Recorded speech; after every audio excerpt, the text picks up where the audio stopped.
I'm a little sweaty. Just came back from a run in the shoe we're going to talk about today.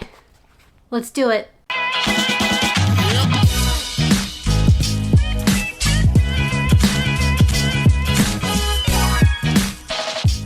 Good morning, YouTube.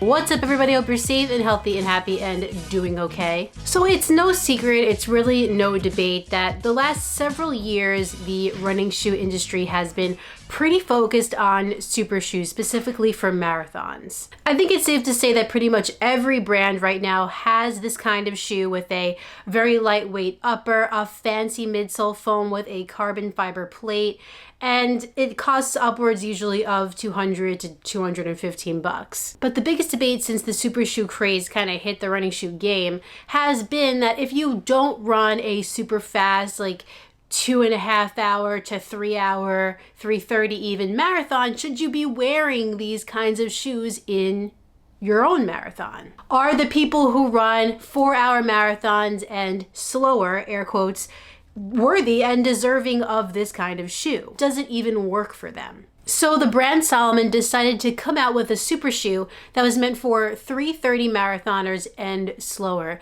And here we have the Salomon S-Lab Spectur. Not to be confused with the Salomon Spectur without the S-Lab part, because that's a different shoe entirely. As a person who just ran a 3:57 PR in New York City, I thought that it was a perfect opportunity to try this shoe because it's basically made for runners like me. Salomon thinks this is the super shoe I should be wearing over something like this, the Salomon S-Lab Phantasm 2. This is their highest end super shoe that's made for the faster folks. Before we do a deep dive into the Salomon S-Lab Spectur, I do want to ask that if you're not subscribed to this channel, if you could please go ahead and do so.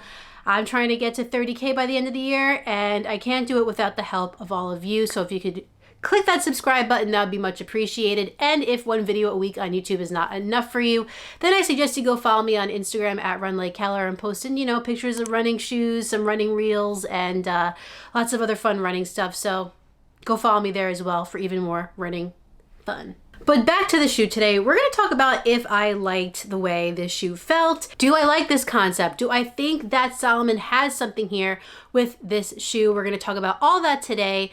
But first, of course, you gotta watch the running footage.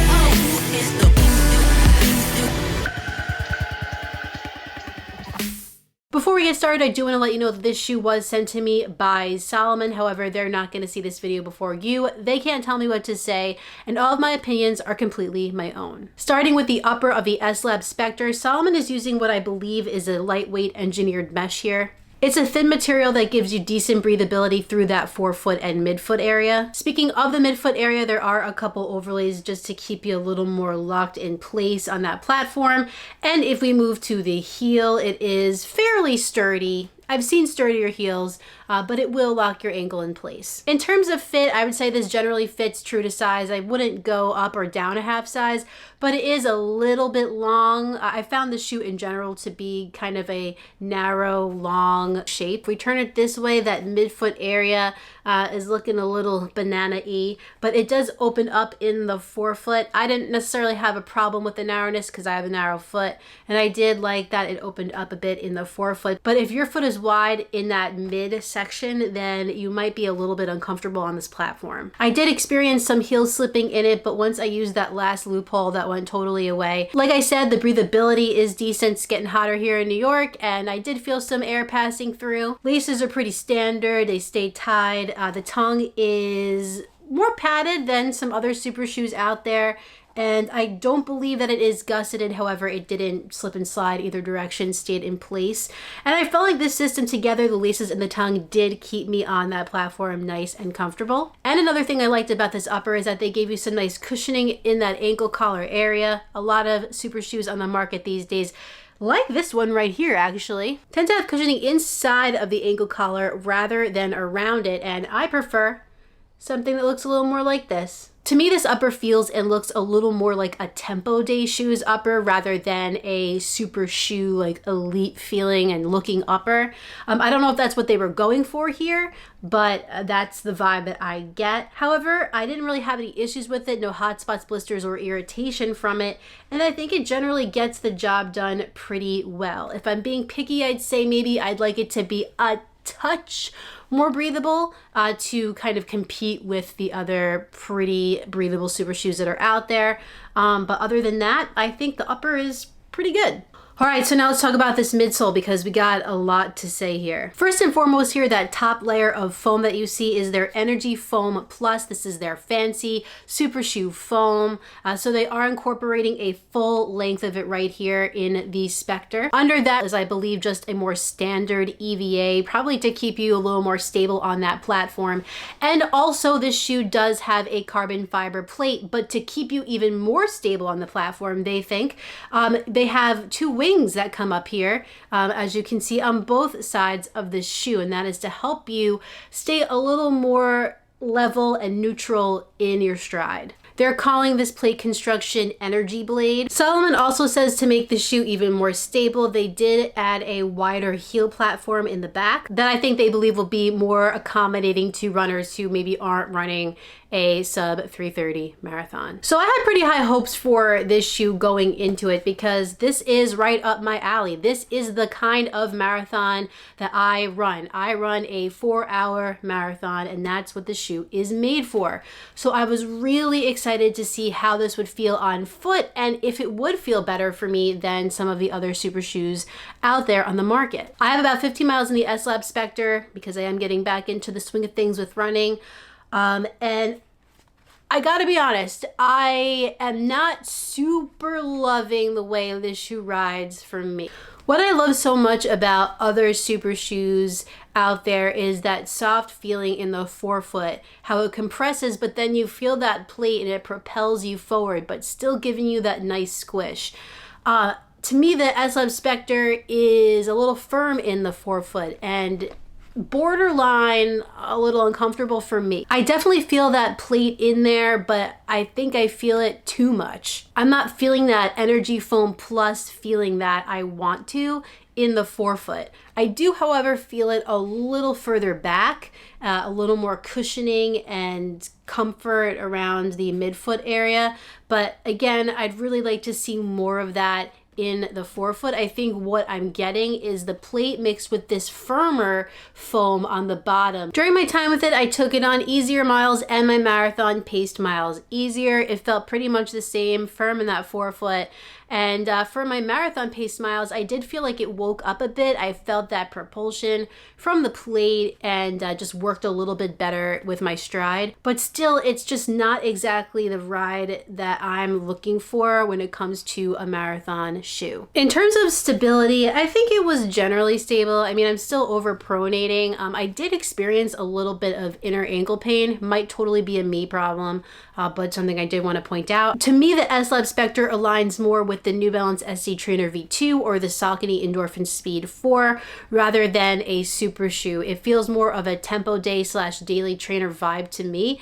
And I don't know if that's what they wanted out of this shoe, but still, I think I would probably run a marathon. Well, I did run a marathon in the SC Trainer V2, and I think I would still run a marathon in the SC Trainer V2 over the S-Lab Spectur. Moving on down to the outsole of the S-Lab Spectur, we got a nice amount of Redl rubber here in the forefoot, some exposed foam in the midfoot. You can see that little carbon blade popping out there, and some rubber in the heel. I think the rubber on this shoe is really good. It's Conta Grip rubber. And I definitely feel it gripping onto the pavement. It's pretty solid in that regard, and it looks like it is not losing any durability at all yet, which would be concerning, but it is a good thing to see nonetheless. And yeah, I think they did a nice job with this. I'm confident this would be solid in wetter conditions as well. And one thing is for sure, Salomon knows how to make a really nicely designed, well-built shoe. Now to the price of the S-Lab Spectur. This shoe is coming in at $220. That feels like a lot of money for a shoe that feels really similar to the Tempo Day shoes out there. Those shoes are substantially less money. Still, if you're interested in the shoe and intrigued by the concept behind it, want to pick it up for yourself, I'll put links in the description of this video. You can click those and pick up your own pair. Keep in mind that they are affiliate links with Running Warehouse. However, it doesn't mean much for you. It just helps out my channel so I can keep making these videos. Now for the question, do I think this concept makes sense?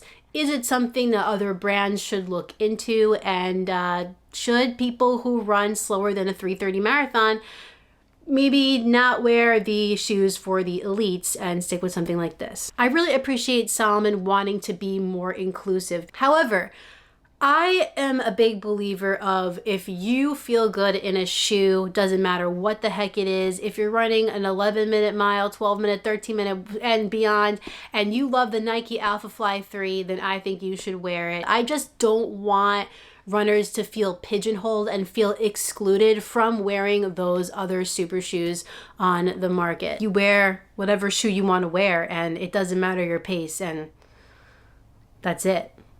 That's my take. I just don't know if it's really necessary. What do you think of the Salomon S-Lab Spectur? Is this a shoe that you've been curious about? Do you have this shoe? Have you run a marathon in it? Let me know in the comments down below. I love to hear what you guys have to say, and I would definitely like to know what you think about the concept behind this shoe. Well, everyone, that concludes this video on the Salomon S-Lab Spectur. If you enjoyed it, please like it down below and subscribe. And when you're done with all that, hit the notifications bell so you can find out every time I upload a new video. One thing I will say though is that I love the look of this shoe. The white, it's super clean, it's sleek looking. I gotta give it to them. They know how to make a damn good looking shoe. Woo, look at that red. I have another video for you next week, but in the meantime, get out there, get on the grind, and don't forget to run like heller. See you next time.